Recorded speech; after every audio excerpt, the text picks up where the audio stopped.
నల్లతిరుపతిరెడ్డి మద్దులపల్లి. సర్పంచ్ ఎంతమంది అభ్యర్థులు బరిలో ఉన్నారు? 4 ఉన్నారు, కానీ ముందంజలో వెల్మ బలరాం రెడ్డి గారు ఉన్నారు.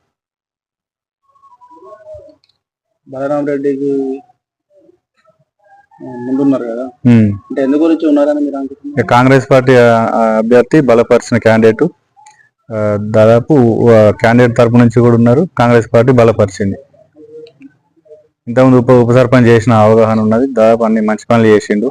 చెరువు కట్ట కానీ, బీటి కానీ, ఇంకా వగేరే వగేరే ఊళ్ళో డ్రైనేజ్ సమస్య కానీ, వాటర్ పైప్ లైన్ చిన్న చిన్న చేసిండు, చాలా బాగానే చేసిండు. రైతుల అవగాహన కూడా కానీ, కరెంటు సమస్యలు కానీ, ట్రాన్స్ఫార్మర్లు ఇంకేమైనా కానీ, లైటింగ్ విషయంలో కూడా రాత్రి పగులు లైటింగ్ విషయం ఆపదైనా ఆయన హాస్పిటల్ అయినా ముందు నేను ఉన్నానండి, వచ్చి ముందుంటాడు ఏ విషయమైనా కానీ.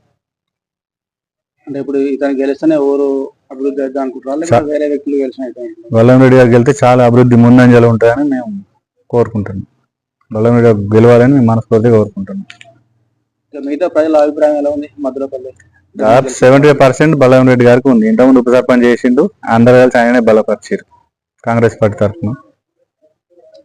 బలరాం రెడ్డి గారు మీకు ఏమైనా హామీలు ఇచ్చిన గ్రామస్తులకు? ఇచ్చిండు. చిన్న చిన్న సమస్యలు కానీ, ఇంకా మేనిఫెస్టో కొన్ని రిలీజ్ చేసిండు. ఏ సమస్య ఉన్నా నేను దగ్గరుండి చేస్తా, అక్కడ బ్రిడ్జి శ్మశాన వాటికి బ్రిడ్జి కూడా అది చేస్తా అని చెప్పేసి ఎమ్మెల్యే దగ్గరుండి నేను అడిగి మాట్లాడతాను. ఆల్రెడీ ఇప్పుడు ఉన్నది ఇప్పుడు ప్రపోజల్, ఎలక్షన్ ముంగట ఆపేసి ఇప్పుడు.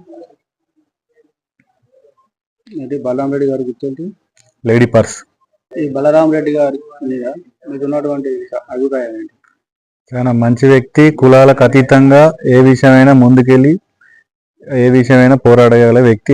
బ్రిడ్జ్ శ్మశాన వాటికి బ్రిడ్జి కూడా ఎమ్మెల్యే గారికి తీసుకుపోయిండు. ఆల్రెడీ 2,30,00,000 శాంక్షన్ అయింది.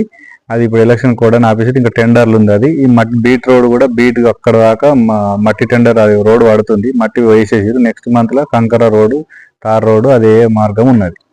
ఈ సీసీ రోడ్ల వరకు కూడా చాలా వరకు ముందు లక్ష్మణ్ కుమార్ దగ్గర తీసుకెళ్లి చేయించిండు. ఐమాక్స్ లైట్ కూడా గ్రామ పంచాయతీ దగ్గర పెట్టించిండు. లైట్లు కూడా, వాటర్ సమస్య కానీ, డ్రైనేజ్ సమస్య కానీ ప్రతి ఒక్కటి ముందుండి చేసే వ్యక్తి, కులాలకు అతీతంగా ఉన్న వ్యక్తి బలరాం రెడ్డి గారు.